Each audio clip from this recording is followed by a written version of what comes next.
Jacob came to Spring Arbor as a lost boy.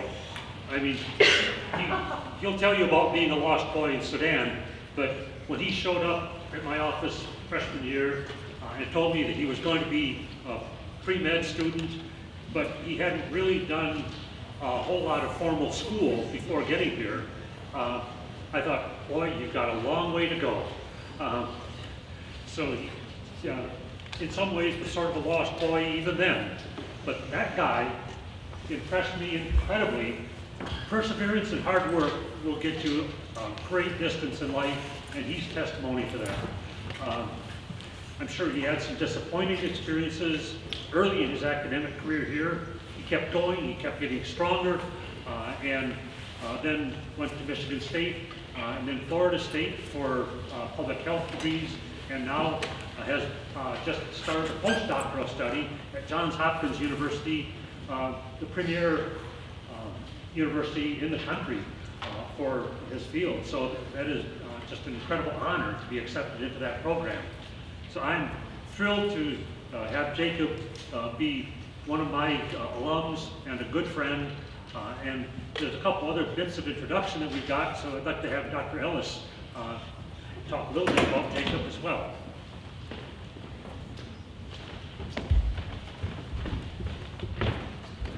I'm probably the least qualified to talk about Jacob. I got to know him briefly about 8 or 9 years ago when I came to Spring Arbor, and obviously was extremely impressed by his story.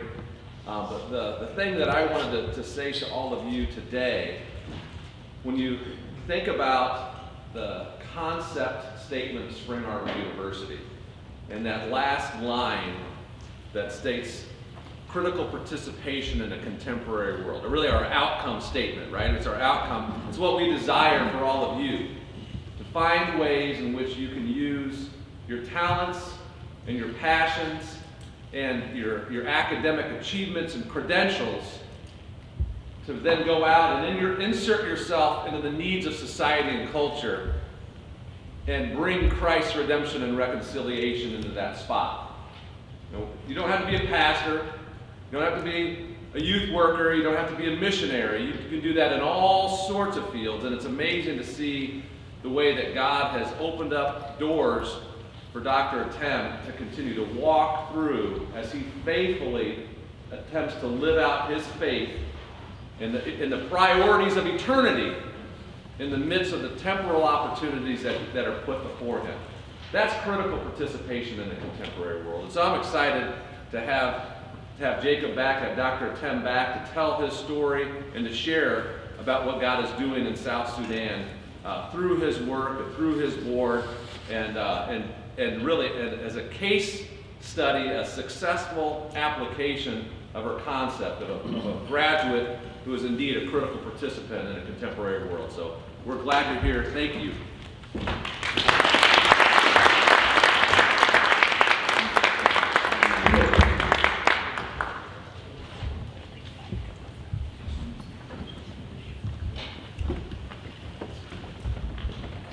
Good morning, everyone. My name is Matt Walter.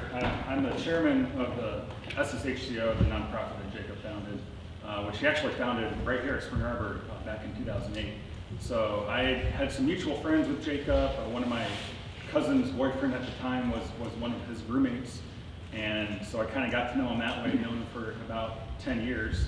And the thing that, he's a very gifted speaker and communicator, and you just want to be friends with him as soon as you meet him, which I'm sure some of you know that. And what just strikes me about Jacob is when you hear his story, what he's going to share with you is that he's gone through stuff that you and I could just not imagine. I mean, living in the United States, even if the economy is down, I mean, we cannot comprehend what is going on in places like South Sudan, especially during their civil war periods. And what strikes me is that he's gone through that all, been in refugee camps, and sometimes I think if that was me and I came to the United States of America, I would be pretty happy and content and just want to live out my days there. Jacob wants to go back, and he wants to give back to the community that he's from, and that's why we started a nonprofit. That's why we treat several hundred people each month at the clinic there. And so just the motivating story of not just going through it, and coming to the U.S., but wanting to go back and to give.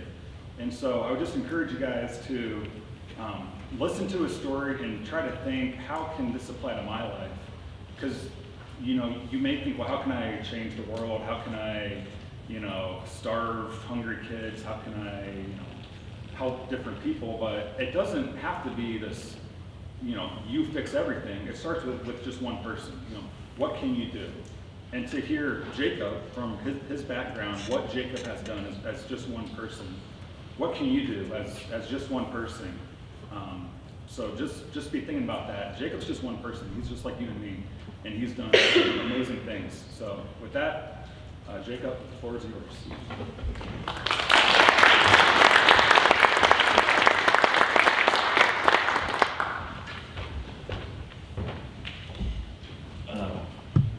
Well, wow. Thank you for a great introduction. If you guys don't mind, let me quickly pray real quick. Lord, thank you for today. Thank you for this great opportunity for Spring Arbor to come and hear me speak. And Lord, this is the campus that glorify your name. We thank you for waking everybody up today. We thank you for the peace of mind that we have, students, security. Lord, just protect them, protect the campus, and we pray in Jesus' name. Amen. Wow. Jeremiah 29, 11 says, "For I know the plan I have for you, declares the Lord, plans to prosper you and not to harm you, plans to give you hope and a future." Wow. I've been thinking about that verse. First of all, Dr. Branch and Dr. Niehaus and everybody that came today, thank you so much for attending my talk. My teachers, I'm going to try, I'm not an emotional guy, but all the impact from the students to the classroom to our president. I think I have good relationship now with two presidents. It used to be Gail Beebe here, and then he moved, and then Dr. Brandt, and those people who came for me. I just simply want to say thank you. So I'm going to try to be short because I want you to have some questions, because I don't like to take the whole time. But what Dr. Brandt just said, being a critical participant of a contemporary world, I just hope you student, it was not too long ago that I sat in your shoes. So you feel alone sometimes, but you can move the mountain, you can do a lot of things. So it's a privilege here. So kind of an outline that I'm going to talk about is that how God rescued me from South Sudan, wandering into these Ethiopia, Kenya, and then how did I arrive at Spring Arbor University? That of itself is a miracle. And then I'll talk about my organization, Southern Sudan Healthcare Organization, which I co-founded on this campus that has been helping the people of South Sudan since 2008. And then when people doubt you, God ended up opening different doors, such as now I'm going to be heading to Johns Hopkins. So I just want to start with, I hope the technology will, oh, there it is. So just kind of, I grew up in South Sudan, and when the war happened, my typical job is looking after the cows, being a herdman. My typical job, if I grew up, is get married next to my parents. The life was beautiful along the Nile River. But unfortunately, that was cut in short when the Northern Sudan Armed Forces literally came down to South Sudan and started attack, and I'm talking about 2.5 million people that have died, including my relative. And let me just tell you this. Sometimes you may have a vivid picture of what they're showing you in Africa, but home is home. Nothing better than home. But unfortunately, that fateful day, our village was attacked, where we were separated. My own sister still in slavery. That time, I didn't know my parents were killed, separated with my cousin. And I want to kind of have a mental picture of our walk. The walk was not easy. The walk was, I don't have shoes. The Sudan Armed Forces is coming after us. We were really young, 6 or 7 years old at that time. The oldest was 15. That was like my cousin. So imagine a cousin of 15 years old is carrying you. It's pretty rough. And on top of that, you're worried about water. You're worried about what to eat. You're walking three to 4 months to Ethiopia. So we stayed for a couple of years. And then from Ethiopia back to South Sudan, we have to walk to northern Kenya here. And that walk is estimated to be between 27 to 30,000. By the time we made it to Kenya, it was cut in half to 12,000. So a lot of people died. Every time you move, there's more people dying. And I just want to say here today, I'm standing in the testimony of God's grace. The plans He has for us, and it does not include you going alone. And that's my son. Just let you know. Hi, Sammy. So, hi, nice to see you. Okay, can you go sit to grandma now? Okay, thank you. You go this way. Yeah, thank you. So,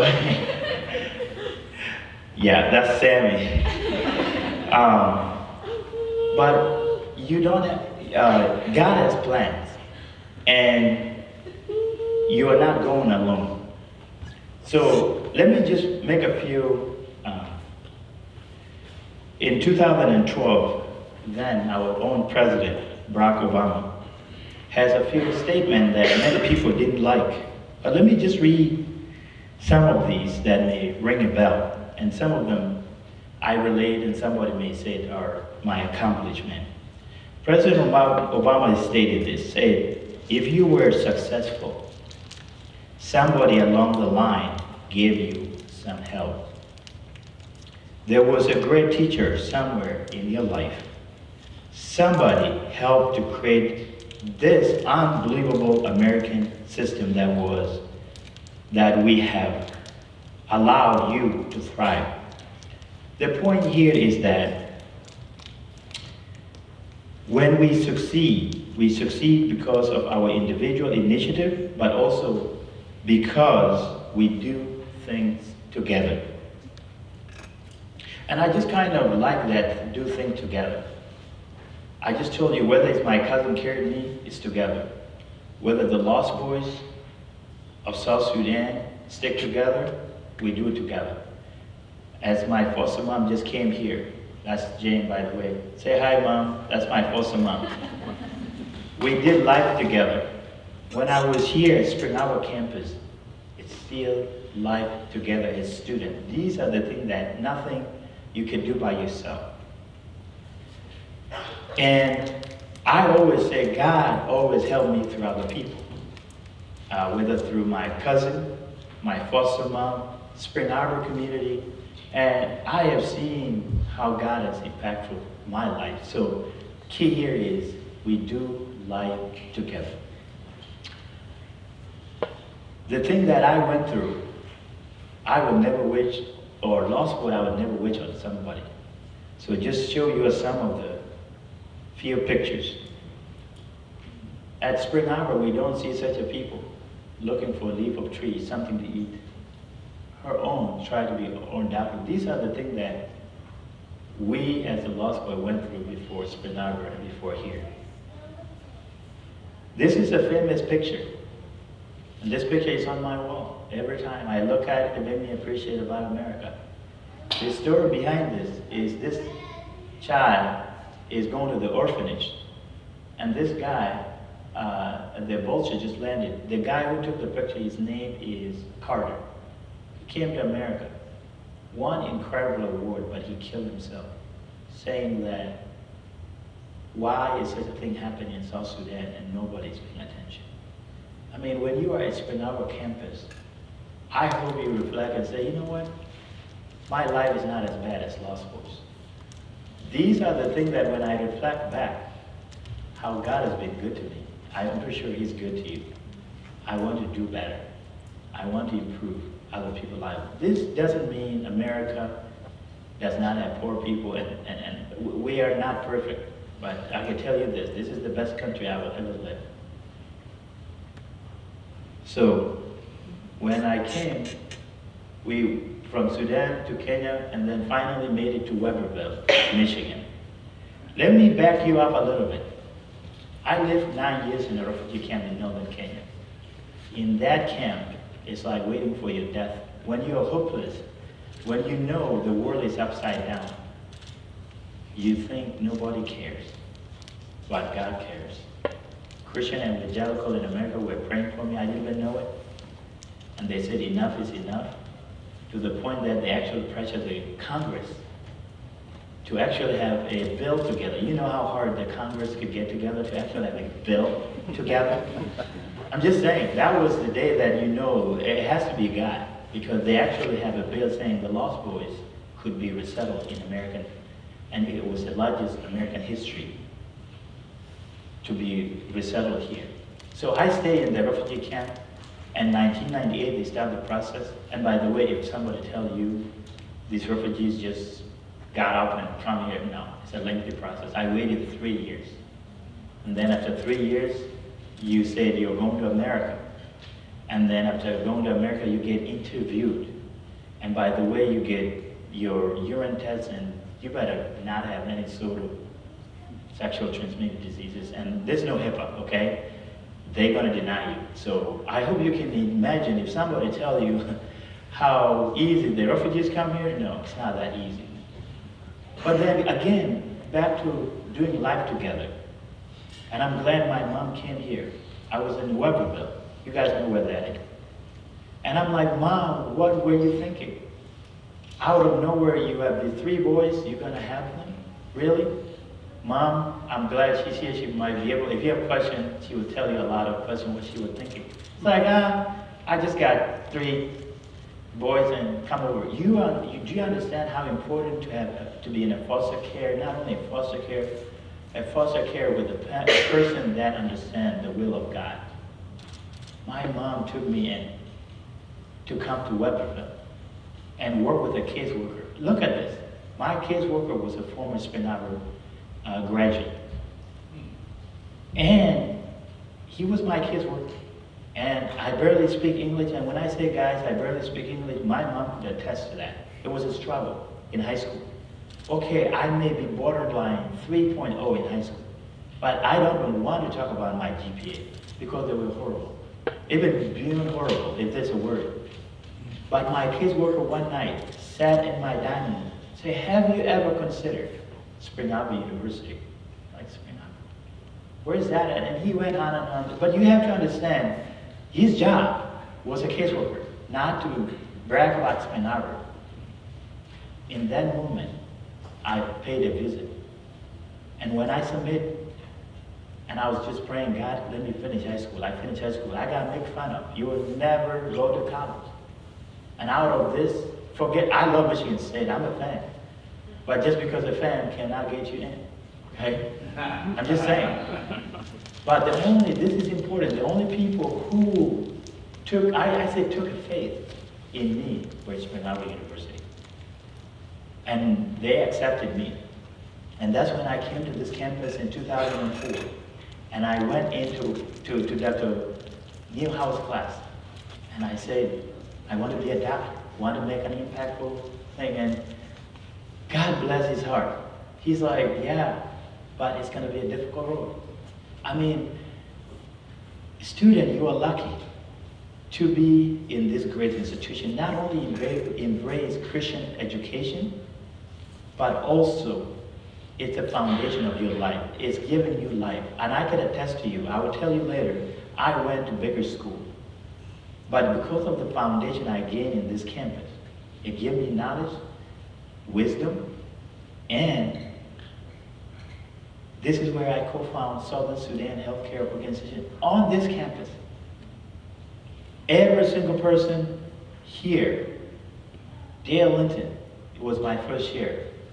Every single student, everybody was supporting me. That, if now was the work of God, and today there's something called jealousy. It's not my idea, so forget about it. But you can see now, they're helping me in the classroom, but yet they're helping me with this support of ideas. I started, guys, with $25. When Dr. Linton said, open that account, I was so excited. Then the next thing is people from Spring Arbor who are lawyers. And some of you may know, it's good to thank them sometime.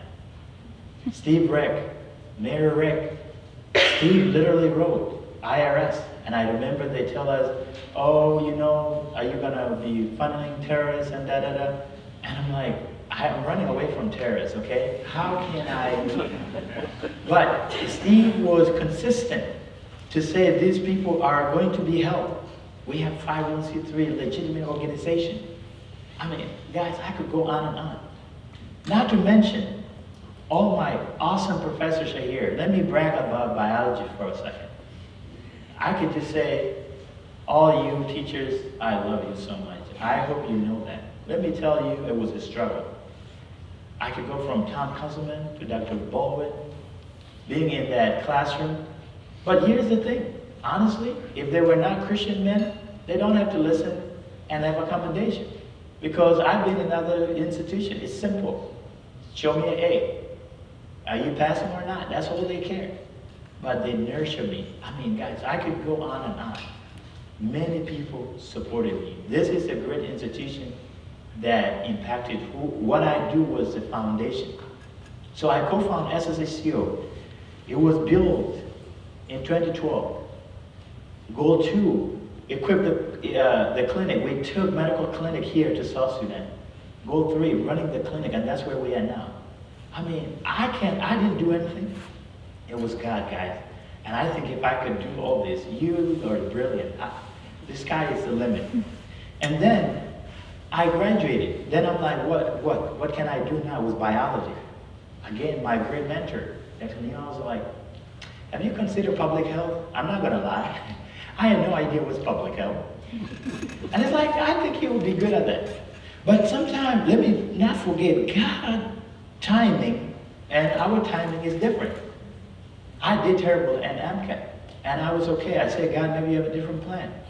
So once Dr. Neal House advised me about public health, I went to Michigan State. There was just a program of Master of Public Health started at Michigan State. I was the first graduate of MPH at Michigan State while doing this clinic. And not only that, after that, I'm like, God, it would be nice to have knowledge, understanding. I want to help the people of South Sudan, but I need public health knowledge. So I was accepted to University of Florida. That's where it was a struggle for 6 years, trying to finish my doctorate. Let me tell you, 3 people left, 3 mentors. But again, God brought another person that was instrumental in my life. And then she pushes me to finish. Then as soon as I finish, I'm like, God, I've been 17 years in school. What's next? Where you're so like anxiety, I just have loan, and how am I gonna pay back? I'm not even going to have a job. But again, that's me doubting God. And God has a plan. I just was offered a postdoc at Johns Hopkins University. Couldn't get any better than that. I'm saying all this, that could be your testimony. You have a story. This is just a small snip of Jacob's story. If we have time, you have a story. And I'm tracing back here like, guys, let me just tell you, this campus brought the foundation. There's nothing better to put God first, and the rest will fall in place. So, This is the statistic coming from my clinic. About half of the patients that we see are children under 5. 60% of children are suffering from diarrheal diseases. And 80% of people are suffering from malaria. And 10 or 15 births a month. These are the people that we are helping. Here, you and I could check ourselves up in the hospital, but they don't have access to care. Maternal mortality rate is so high. 1 in every 50 women die from childbirth. This is the impact that we want to help these people. There's only 85 doctors in the country, divided by 12 million. And some of them are not in the country. So kind of give you, yearly we are under 100,000. So we break it down to salary, food, medicine, cleaning supplies, and fuel supplies. Yesterday, I got a call from the clinic. Thank God now I don't have to be there. I can be on the phone doing a health clinic in South Sudan. And the challenges of running this, because we are a small organization founded at Spring Arbor campus. We are not so big. And I think someday God is going to take it there. It's less than 100,000 that we need. And the doctors, when I talk about the privilege, while I'm going to school, I have health insurance, you have health insurance. These people don't have anything. And so that's what passioned me and said, I can help them. Wherever I can spread the word and help these people. I got a call 3 days ago. The doctors has not been paid for 3 months. These are the challenges, and these are the children that has nowhere to go because of the war. So that's just the budget. Challenges. So sustainable partnership, finance, medical workforce. Let me tell you, the students, you're like, what can I do? My goal is to start an SSHCO club on campus. So if you're interested, you will be plugged in. Finance is always a struggle. Medical workforce, it's not just building the clinic, you really want to build a healthcare system. Just kind of go through briefly, I'm just giving some numbers of what if. If you have some people dedicating themselves monthly, number of partners, monthly donation, yearly donation. We take from $5 per person to, we are now trying to have people sponsor children or a hospital. Everybody, or spread the word. There's many ways people could help. So that's our website. You can connect with us. But let me just, before I want to finish, hopefully you can have a lot of questions. And I'm saying this, that I did not do all this with my power. You know my story. If I could do this, what is important, you students sitting here today, here's one thing my advice to students. Listen to your teachers. They are looking out for your best interest. Ask, it's okay. If you don't know it, just ask, trust me, I've been there. I remember in high school that I didn't understand basic biology. And some student would say, oh my God, Jacob, you're gonna ask again. I'm like, yeah. They're like, we learned this in 3rd grade. I'm like, yeah.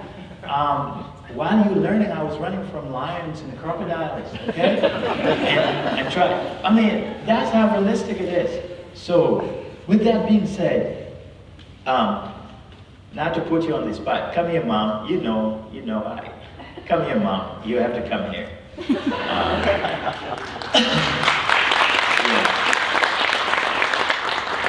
But all I'm saying, this awesome mom here, what she did, I could not thank her enough. And now I have a 3-year-old, Sammy. He likes to talk like daddy.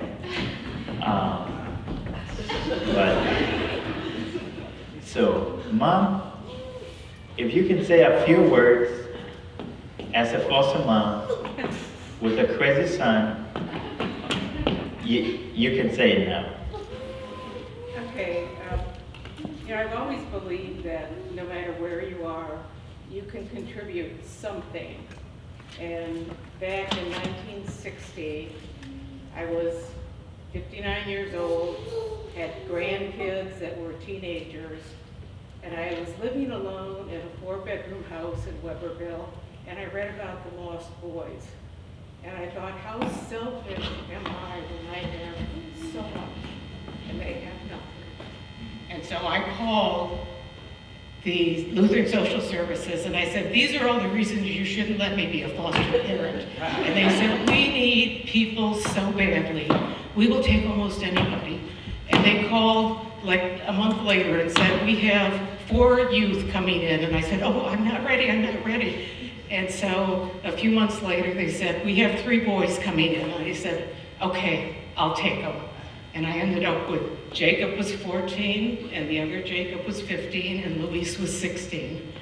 And I cannot thank the school there enough for all they did for these boys to graduate them on time so they could go on and go to college and get jobs and make something of themselves. And so it's not like I did a whole lot. All I did was open my house and say, welcome. And so anybody can do that little bit. Thank you, Mom. Thank you for that. Guys, and I'm ready for a question. I hope this works. The point here, I mean, I don't know if President Ellis left yet, but if he hasn't, then I'm gonna ask. I'm serious about this. I'm like, what's the age limit that you could sign up your kid for Spring Arbor University? I'm serious. This institution, I can't brag enough about it. What makes Spring Arbor unique? In terms of education, it's everywhere. It's in secular, I went other institutions. What makes Spring Arbor unique is ground in faith. And that it's a commodity, my friend. I don't know if you can hear me. Okay. That is a commodity that you cannot find. No matter where I go. I have some faculty, some people, my friends, when they heard I'm going to Johns Hopkins, they're like, oh my gosh. And they focus on the bigger thing. They're like, what is it in you, Jacob? I'm like, my God has my plan. So with that being said, you student, if you can take anything away from here, this is a great institution to not only learn about great education, but your faith is grounded. Nothing will move you when you know you are with the Lord. So with that being said, I love questions. And who has the question? I would be around here, but I want it to be more discussion. And I don't want to, it could be anybody. Could have. And Mr. Chuck White, I just saw you there. Thank you, sir. I know every time I see you, I get so excited. I know you always pray and support my ministry and everybody here. I mean, I could go on and on. So, if you have questions, student, could be anything, I'm ready now for questions. Yes, Chuck White. I'd like you to tell the story of the day that you realized how valuable it was to be an American citizen. Oh my God. Oh, that's a good question. It's a double question. So, I was naturalized citizen in 2009. A lot of my friends joined the military. And I'm like, why? In 2001, when we came here, September 11 really affected us. And most my law school joined the military. My cousin who carried me, he served in 3 duty of Iraq. When I became a citizen, this came in handy. I knew right away I had to be a good citizen, and American test was so hard, by the way. It was so difficult. Dale Linton and I took us and my friend, Bull, who is a former alumni too, we got the American citizen together. And we were sworn in by a private judge. And we were so excited as we came out, we wanted to cross the road. This guy was going like flying. And Dale has to pull us back. I'm like, it would be a terrible day, but thank God for that day. I was that excited. But here is where to become proud as an American. I remember a few years ago, 2013, I had taken missionaries from Florida, and I'd go every year to the clinic. In this setting, the city was captured, and we were under the rubble. To the point that you who pray for me, who has connection in Washington, D.C., Spring Arbor folks, student, non-student, everybody was calling, get Jacob out here. Here's the cool part. The Pentagon ended up calling me. And I'm like, hello? I couldn't believe it. First of all, I'm freaked out, and second, I was like, you are actually Pentagon? They say yes. And I was, trying to be honest, and they want to land the plane in the airport. And I know the airport was captured by the rubble. And I was trying to be honest. I said, look, don't land the plane there. If you want, land the plane inside of the UN compound. Of course, they're military. Who do they listen to? They didn't listen to me. And I was just so afraid that I know the problem was either we die or the poor American soldier is going to die. It's simple as that. And I have tried to juggle, to be honest, and say we both cannot be dying. So they didn't listen. Make a long story short, they flew from Djibouti and started landing. Before they landed, every single machine gun, and we were on our way with a convoy to the airport. A single machine gun was shot at this, it's like Osprey, and 3 to 4 Americans were injured.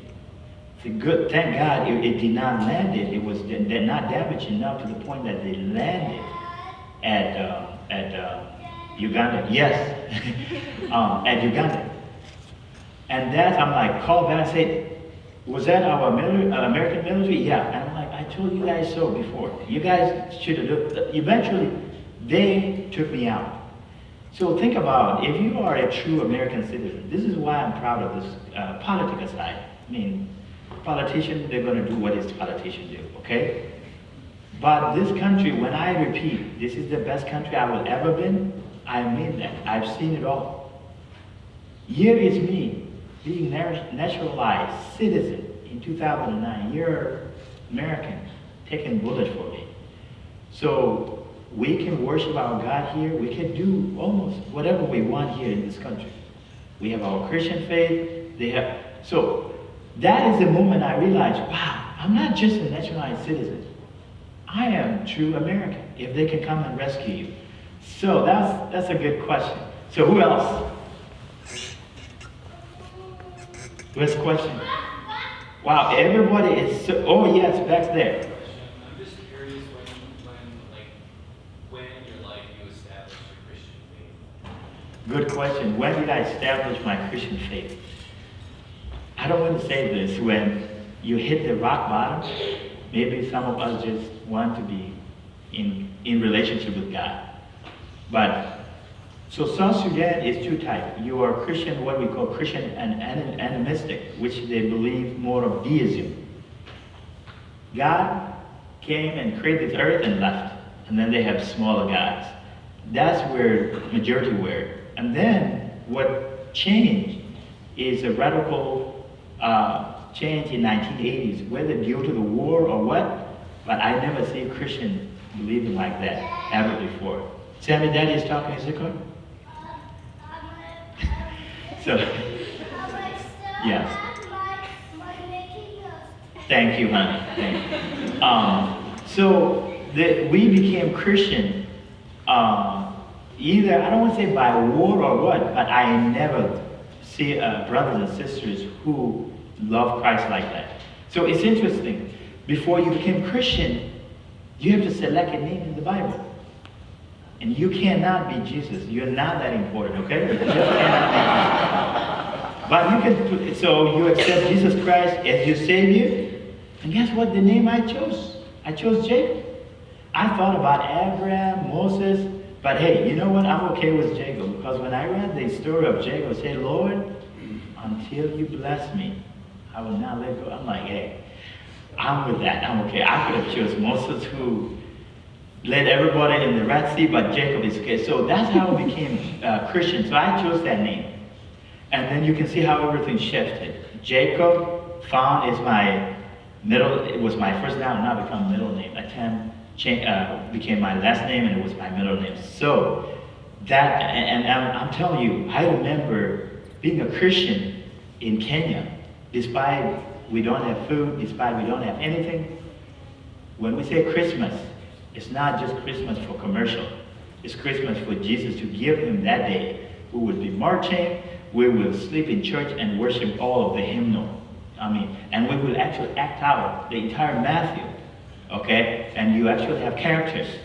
And I remember I wanted to be baby Jesus, but I guess I was not crying like the way Jesus is supposed to cry. But so, yeah, good question. I like this. So who else have a question? A student, I hope, yes. You had mentioned how few medical doctors we have in the country compared to the population. What's the main barrier to getting more doctors? Is it just lack of volunteers? So he's asking why there's less doctors. Good question. And what's the barriers? The barriers is 2000. So South Sudan has been in war since 1950s, over 50 years. Now you have a new country. There's no medical infrastructures there. So the barriers is one. I'm praying for them to get the act together and you have a peace of mind where peace is stable, the country is stable. But also, this is another dream that if they got their peace together, it's easy to come use student who are in nursing now, Spring Arbor to partner, and we go train them. So, or sometimes bring the student to be in nursing and all that, because we need to build that infrastructure. The training facility is not there. The teachers are not there, and I think you have to build and have medical training in the neighbor country or inside the country or somewhere where they have to go back, and that. So the true barrier is like there's no infrastructure. It's a new country. So how do you start a healthcare? How do you start this? Everything is relatively new.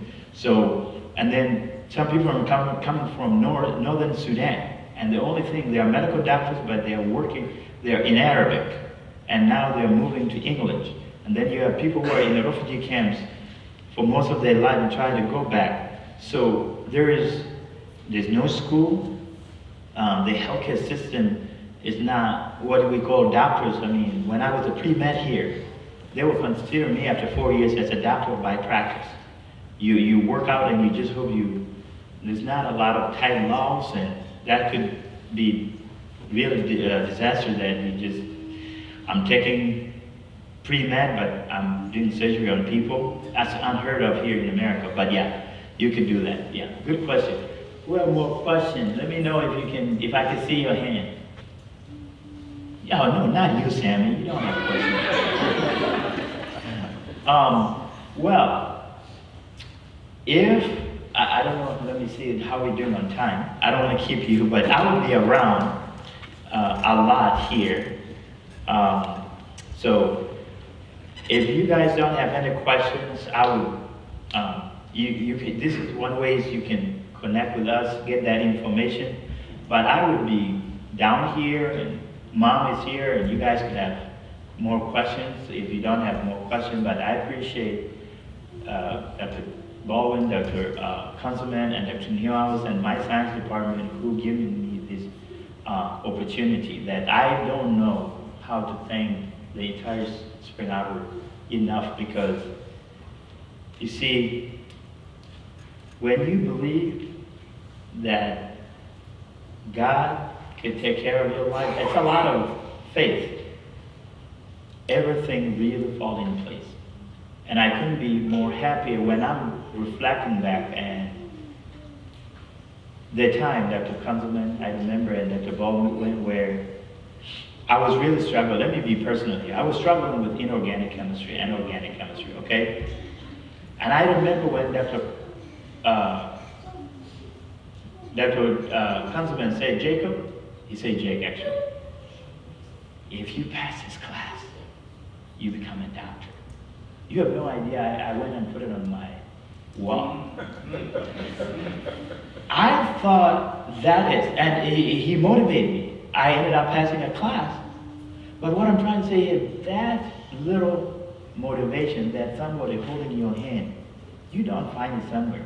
In organic chemistry, I passed my class today because I told Dr. Baldwin that I have looked at this, it's called steering hindrance, right? Look, I steered them aside. But these, I'm just talking on one section of Spring Arbor University. That is just science department. Go to Dale Linton, who's in education, who is my chairman of SSCO. Go to Mama Carolee Hamilton, who retired. I remember 3 a.m. in English College 103 and doing some editing and all. I mean, I could go across. You students are so blessed to be on this campus. If I could emphasize the importance of this education, don't be ashamed, just ask. I mean, even Dr.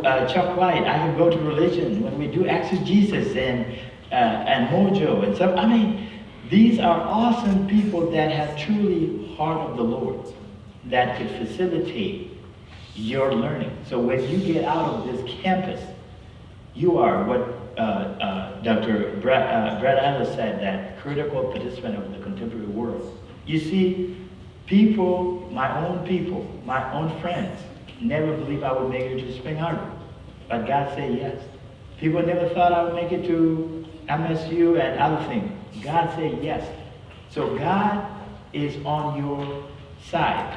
And I know sometimes you cannot see him visibly, but I know he will be with you. With that being said, I'm just so grateful for all of you, and I could go on and on. Not to mention this, my good friend Steve Castle, who is doing awesome alumni. Not to mention Linda Sharp, when we first went to Marco Island to do First President Weekend.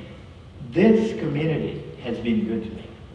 And if he has been good to me, I'm pretty sure it's been good to you too. So with that being said, God bless and thank you so much for having me.